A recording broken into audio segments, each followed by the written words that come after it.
أعوان الحرس البلدي بولاية المدية على ضد التصريحات الأخيرة التي أطلقها النائب البرلماني طاهر ميسوم المعروف بسبيسيفيك، الذي تجاهل من خلالها التضحيات التي قدموها، معتبرين هذه التصريحات بالإهانة، مطالبين بالاعتذار الرسمي لما بدر من هذا النائب.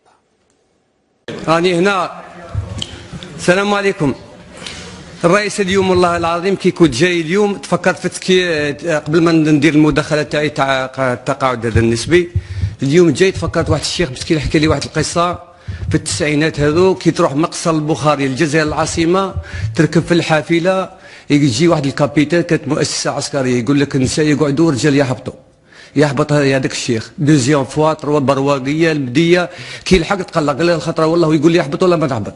سما نسى وقعد كي نسى ما نسى قالوا راني نقول لك نسى يقعدوا رجال، قالوا لك تشوفين رجال ولا رانا كي نسى يجوا الارهابيين يحبطونا يجوا انتم تحبطونا.